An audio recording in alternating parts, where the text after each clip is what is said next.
बिस्मिल्लाहिर्रहमानिर्रहीम। हम लोग जो है इस लेक्चर में आइसोमरिज्म जो है इसको स्टडी करने जा रहे हैं कोऑर्डिनेशन कॉम्प्लेक्स कंपाउंड्स के अंदर। आइसोमर्स जो होते हैं ये दो तरह के होते हैं। एक होते हैं हमारे पास स्टीरियो आइसोमर्स और दूसरे होते हैं हमारे पास कॉन्स्टिट्यूशनल और स्ट्रक्चरल आइसोमर्स। तो जो कॉन्स्टिट्यूशनल आइसोमर्स होते हैं ये आगे इनकी फर्दर टाइप्स हैं। फर्स्ट है लिंकेज आइसोमर, सेकंड है कोऑर्डिनेशन आइसोमर्स, थर्ड है आयोनाइजेशन आइसोमर्स और फोर्थ है सॉल्वेट आइसोमर्स। जबकि स्टीरियो आइसोमर्स जो हैं इनकी टू टाइप्स हमारे पास हैं। एक है ज्योमेट्रिक या डायास्टीरियोमर्स और सेकंड टाइप है ऑप्टिकल और इनैंशियोमर्स। तो इनको हम देखते हैं वन बाय वन। फर्स्ट है कॉन्स्टिट्यूशनल या स्ट्रक्चरल आइसोमर्स। फोर टाइप्स इसकी हम देखने जा रहे हैं यहाँ पे। तो फर्स्ट है लिंकेज आइसोमर्स, सेकंड है आयोनाइजेशन आइसोमर्स, थर्ड है कोऑर्डिनेशन आइसोमर्स और नंबर फोर है सॉल्वेट आइसोमर्स। तो लिंकेज आइसोमर्स जो होते हैं ये फॉर्म्ड बनते हैं बाई एम्बीडेंटेट लिगेंड्स। तो इसमें ये होता है कि कोई ऐसा लिगेंड होता है विद टू डोनर एटम्स, जिसके डोनर एटम जो हैं दो होते हैं। तो उन दोनों से पॉसिबल होती है बॉन्डिंग। जैसे यहाँ पे एग्जांपल में NO2 है ए कॉम्प्लेक्स में और दूसरे में है ONO। तो जिसमें NO2 है वहाँ पे जो बॉन्डिंग है या डोनर एटम है वो नाइट्रोजन है, नाइट्रो से। और सेकंड जो हमारे पास आइसोमर है उस केस में जो लिंक है या बॉन्ड है वो ऑक्सीजन के थ्रू हो रहा है, उसे हम कहते हैं नाइट्राइटो ओ। तो लिंकेज आइसोमर्स जो हैं उनके अंदर जो है वो एम्बीडेंटेट लिगेंड्स इन्वॉल्व होते हैं। नेक्स्ट है हमारे पास टाइप आयोनाइजेशन। इसमें क्या होता है कि जो लिगेंड्स होते हैं वो एक्सचेंज होते हैं between coordination and ionization spheres. Werner theory में हमने पढ़ा था कि कोऑर्डिनेशन स्फीयर होता है ब्रैकेट के अंदर, आयोनाइजेशन स्फीयर जो होता है वो होता है कोऑर्डिनेशन स्फीयर के बाहर। तो ये देखें यहाँ पे जो एग्जांपल है इसमें पहले सल्फेट अंदर है और ब्रोमीन बाहर है। जो दूसरी एग्जांपल है उसमें आप देखें कि उसमें ब्रोमीन चला गया अंदर और सल्फेट जो है वो बाहर आ गया है। तो क्या हुआ है, एक्सचेंज हुई है लिगेंड्स की कोऑर्डिनेशन और आयोनाइजेशन स्फीयर के बिटवीन। अब है नेक्स्ट है coordination isomers show interchange of ligands between cationic and anionic spheres of different metal ions. तो यहाँ पे दिखाया गया है कि दो हमारे पास जो है वो स्फीयर हैं, एक जो है कैटायनिक है और एक एनायनिक है। तो फर्स्ट केस में आप देखें कोबाल्ट के साथ जो है वो अमोनिया है और क्रोमियम के साथ जो है वो सायानाइड है। तो जो सेकंड केस है उसमें आप देखेंगे कि क्रोमियम के साथ जो है वो अमोनिया है और कोबाल्ट के साथ जो है वो सायानाइड है। तो यहाँ पे क्या हो रहा है, लिगेंड्स जो हैं वो चेंज हो रहे हैं। कोबाल्ट के साथ जो है वो पहले अमोनिया था और सेकंड में क्या है, कोबाल्ट के साथ सायानाइड है। तो ये दो यानी कि सफ़ियर हैं। तो एक जो है उसको हम मान लेंगे कैटायनिक और एक को मान लेंगे एनायनिक। तो उनके दरमियान जो है हम देख रहे हैं कि लिगेंड्स जो होते हैं वो इंटरचेंज हो रहे होते हैं। तो ये हमारे पास जो है कम्प्लेक्स कंपाउंड है जिसके अंदर एक कैटायनिक और एक एनायनिक सफ़ियर है। तो इनके दरमियान जो एक्सचेंज हो रही है। और लास्ट टाइप है इसकी यानी कि सॉल्वेट आइसोमर्स या हाइड्रेट आइसोमर्स। इसमें जो नंबर ऑफ़ वाटर मॉलिक्यूल होते हैं कोऑर्डिनेशन स्फीयर में और हाइड्रेशन स्फीयर में, इनमें डिफरेंस होता है। फॉर एग्ज़ाम्पल हम देखेंगे यहाँ पे इस एग्ज़ाम्पल में जो फर्स्ट है हमारे पास H2O वो 6 है कोऑर्डिनेशन स्फीयर के अंदर। जबकि सेकंड एग्ज़ाम्पल में क्या है कि एक वाटर का मॉलिक्यूल बाहर आ गया है, उसकी जगह पे क्लोरीन का मॉलिक्यूल जो है वो चला गया अंदर कोऑर्डिनेशन स्फीयर में। तो डिफरेंस जो है वो क्या है, number of water molecules inside coordination sphere and hydration sphere, जो बाहर वाटर ऑफ हाइड्रेशन होते हैं वो लिखते हैं हम डॉट लगा के वाटर, तो इसे कहते हैं वाटर ऑफ हाइड्रेशन। तो एक पानी का मालिक्यूल जो अंदर था कोऑर्डिनेशन स्फीयर में वो बाहर चला गया है। तो ये हमारे पास एग्जांपल हो गई हाइड्रेट आइसोमर्स की। नेक्स्ट है स्टीरियो आइसोमर्स। तो इनकी लिंकिंग सेम होती है, एटम एक तरह से जुड़े होते हैं, जो अरेंजमेंट होती है एटम्स की स्पेस में वो डिफरेंट होती है।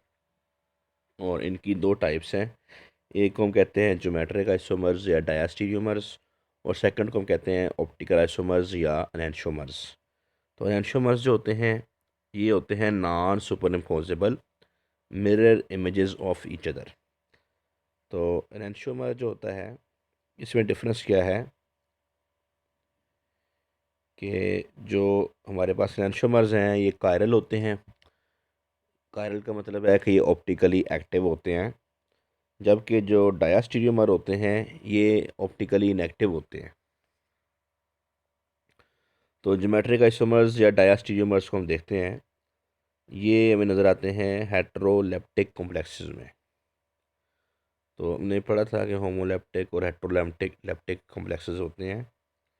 तो हेट्रोलेप्टिक होते हैं जिनमें हमारे पास जो लिगेंड होते हैं वो डिफरेंट होते हैं, एक जैसे नहीं होते। तो दो तरह के हो सकते हैं ये, सिस और ट्रांस हो सकते हैं।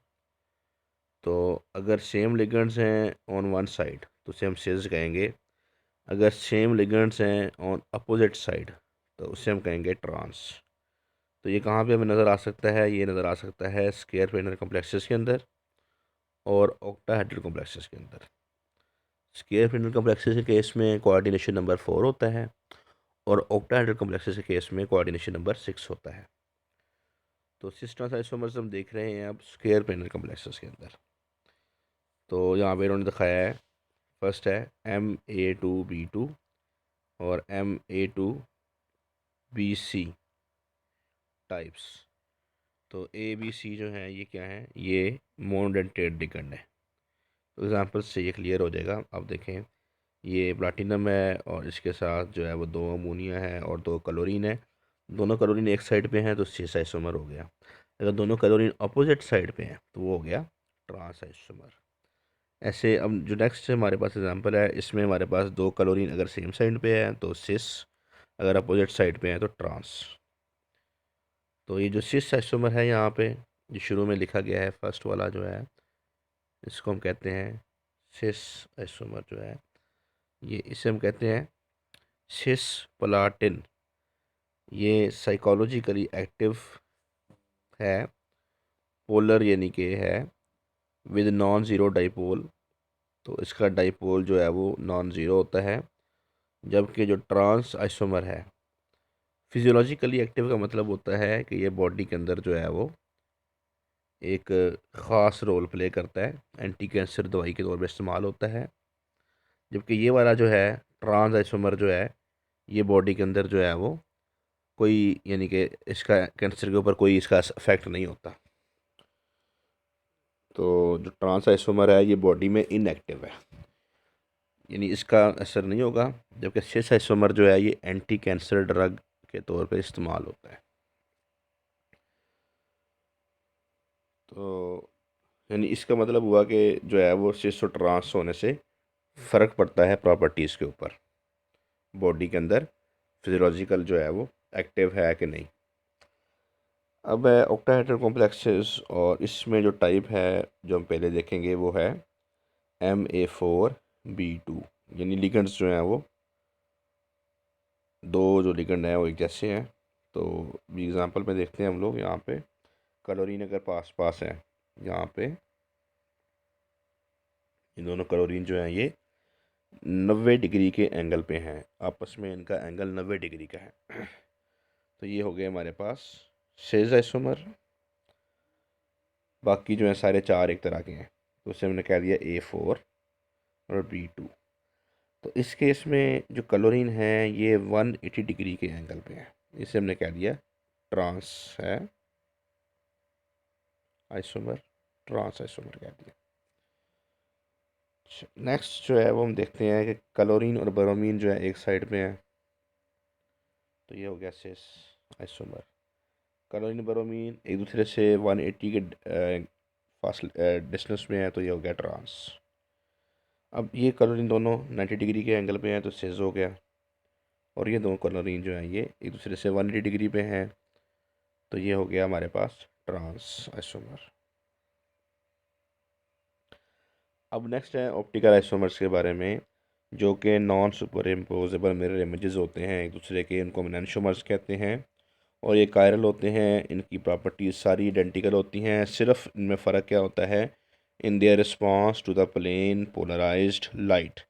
जो एंशोमर होते हैं ये रोटेट करते हैं प्लेन पोलराइज्ड लाइट को राइट साइड पे, उसे कहते हैं हम लोग डेक्स्ट्रो रोटेटरी आइसोमर। जो रोटेट करता है प्लेन पोलराइज्ड लाइट को लेफ्ट साइड पे, उसे एंटी क्लॉकवाइज रोटेट करता है, उसे कहते हैं लीवो रोटेटरी। तो अक्सर ये क्वेश्चन आता है पेपर में कि जो स्केयर प्लेनर कॉम्प्लेक्सेस होते हैं do not show optical isomerism. तो ये बहुत अहम क्वेश्चन है।